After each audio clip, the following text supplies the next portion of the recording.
Bom, gente, vamos dar uma olhada então nessa parte aqui do Além do Enem, na página 22, e falar um pouco sobre algumas classificações que a gente vê, principalmente bem no início da geometria espacial, tá?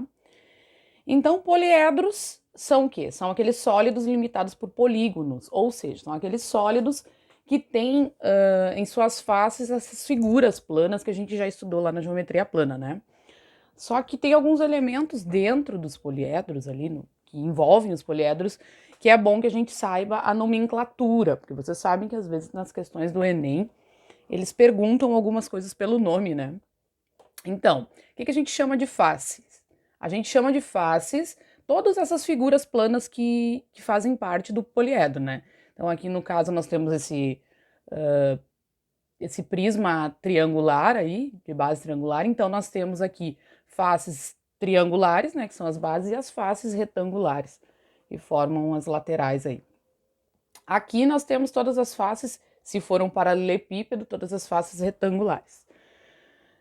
O que a gente chama de arestas? Então, é os ladinhos dessas figuras, né, o que une essas figuras.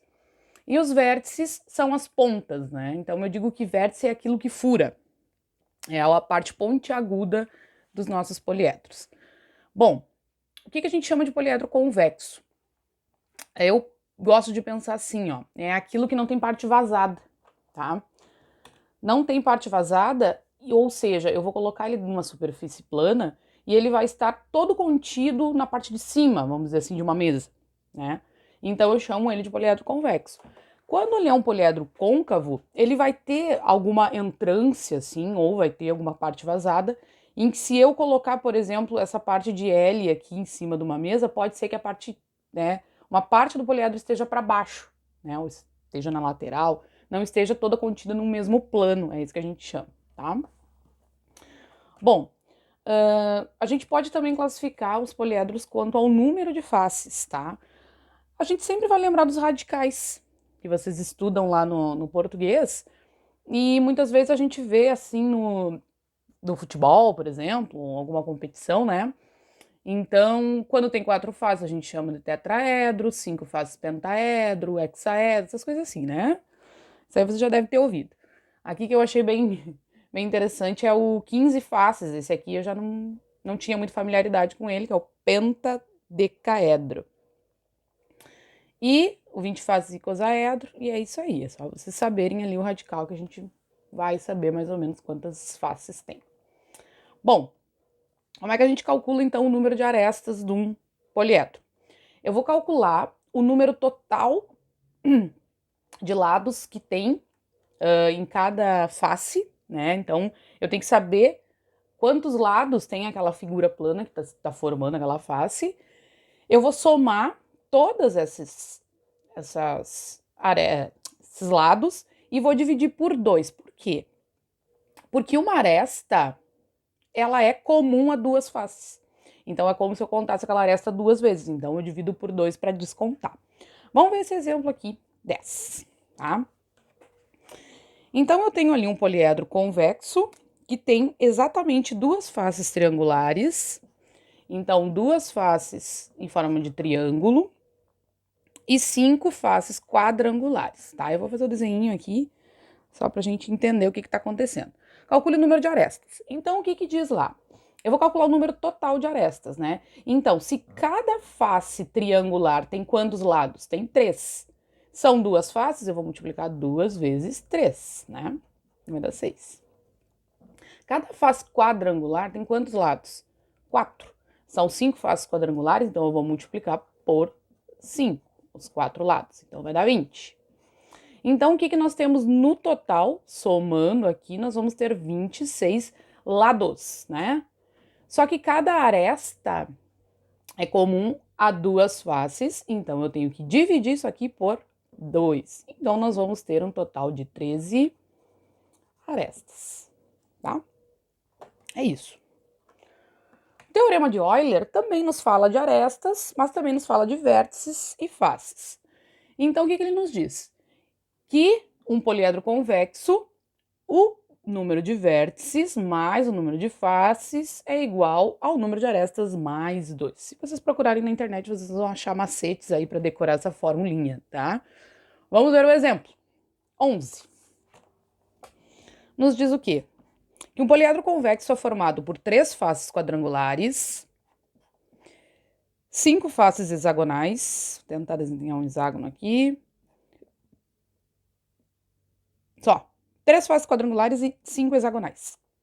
Calcule o número de vértices do poliedro. Bom, então a primeira coisa, vamos calcular o número de arestas. O que a gente tem que fazer?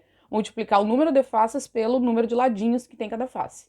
Então, são 3 quadrangulares, eu vou multiplicar 3 por 4, vai dar 12. Se são 5 hexagonais, gente, lembrando, o hexágono tem 6 lados, né? Então, multiplica 5 por 6, vai dar 30. Agora, vamos somar.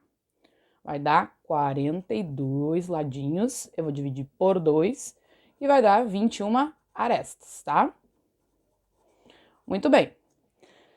Só que ele quer o número de vértices, ou seja, eu também tenho que saber o número de faces para a gente colocar naquele teorema de Euler. O número de faces, gente, eu vou olhar aqui, ó. Bem simples, tá? Então, eu tenho 3 quadrangulares, 5 hexagonais, o que eu vou fazer? Eu vou somar o número de faces, independente da figurinha que eles representam, né? Então, eu vou ter 8 faces. E aí, o que nós vamos fazer? Vamos colocar no teorema de Euler. O teorema, então, de Euler nos diz que o número de vértices mais o número de faces é igual ao número de arestas mais 2. Número de vértices é o que eu quero. Faces, acabei de contar ali, 8. Arestas são 21 mais 2, tá? 2 é da fórmula.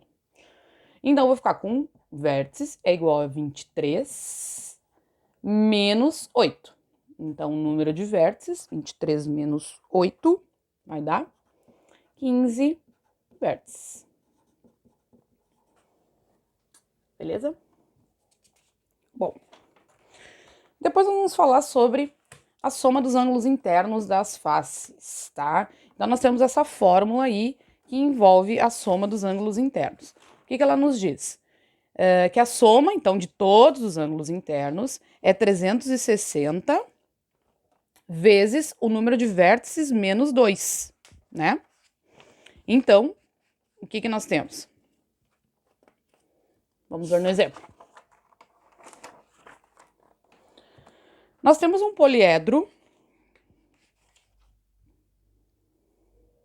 Nós temos um poliedro convexo que tem exatamente 3 faces quadrangulares e 4 pentagonais. Então, já vamos começar que nem os exemplos que nós acabamos de fazer. Então, o exemplo 12 nos diz que tem 3 faces quadrangulares e 4 pentagonais. Eu acho que dá para fazer uma casinha assim. Calcule a soma dos ângulos internos, tá? Então, lá na fórmula eu preciso do quê? 360 vezes o número de vértices menos 2. Então, eu preciso do número de vértices. Então, o que nós vamos fazer? A mesma coisa que nós fizemos no exemplo 11. No exemplo 11. Primeiro, vamos achar o número de arestas. Então, vai ser 3 vezes 4 lados aqui, no caso das faces quadrangulares, nós vamos achar 12. E 4 faces pentagonais. Então, vai ser 4 vezes 5 lados de cada face. Nós vamos ter 20. O total vai dar 32 arestas, se elas fossem separadas, mas como elas são unidas, eu divido por 2, que vai nos dar, então, 16 arestas. Muito bem. Número de faces, lembra? A gente soma aqui. Então, eu vou ter 7 faces. Agora, a gente vai colocar no teorema de Euler. V mais F é igual a A mais 2. V mais 7 igual a 16 mais 2.